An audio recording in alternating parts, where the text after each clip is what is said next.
ওরে বাংলাদেশের মানুষ তোরা জাগ, জামাতে ইসলামী দিচ্ছে ডাক। ওরে বাংলাদেশের মানুষ তোরা জাগ, জামাতে ইসলামী দিচ্ছে ডাক।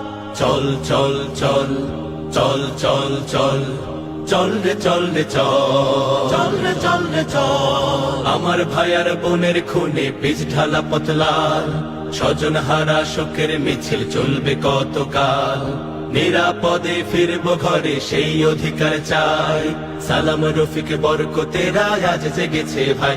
ওরে চেতন হারা মানুষ তোরা জাগ, জামাতে ইসলামী দিচ্ছে ডাক। ওরে চেতন হারা মানুষ তোরা জাগ, জামাতে ইসলামী দিচ্ছে ডাক। চল চল চল চল চল চল চল রে চল রে চল, চল রে চল রে চল। নতুন সকাল আনতে হবে ডেকো নামা পিছু, দানব গুলো চোখ রাঙালে শির হবে না নিচু। তোমার কোলে ফিরবো মাগো বিজয় নিয়ে, তবে আমরা যদি না জাগি মা কেমনে সকাল হবে।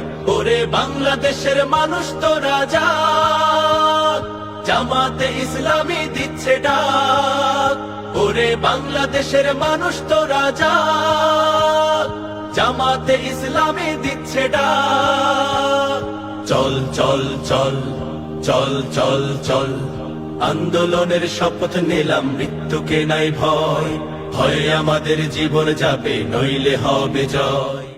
আজকে আমরা এই সিদ্ধেশ্বরী সেঞ্চুরি মার্কেট এরিয়ায় গণসংযোগ করলাম।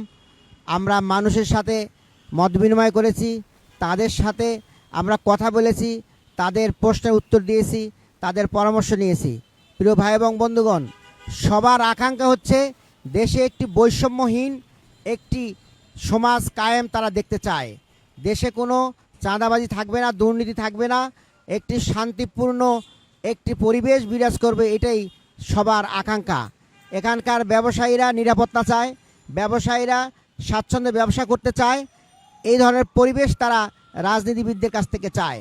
আমরা বলেছি আল্লাহর আইন এবং সৎ লোকের শাসনের মাধ্যমেই দেশে এই ধরনের একটি পরিবেশ তৈরি করা সম্ভব হবে।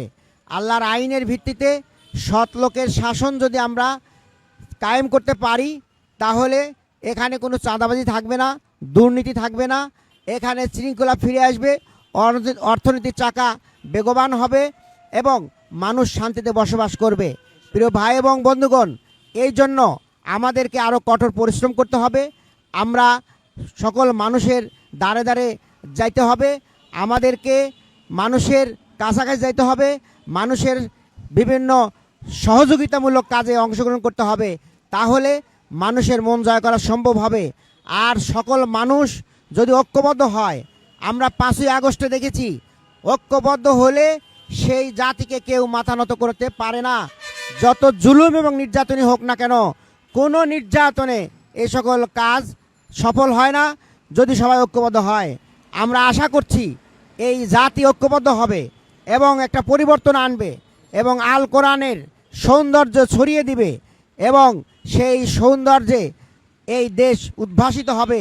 দেশে একটি সুন্দর একটি শাসন ব্যবস্থা কায়েম হবে।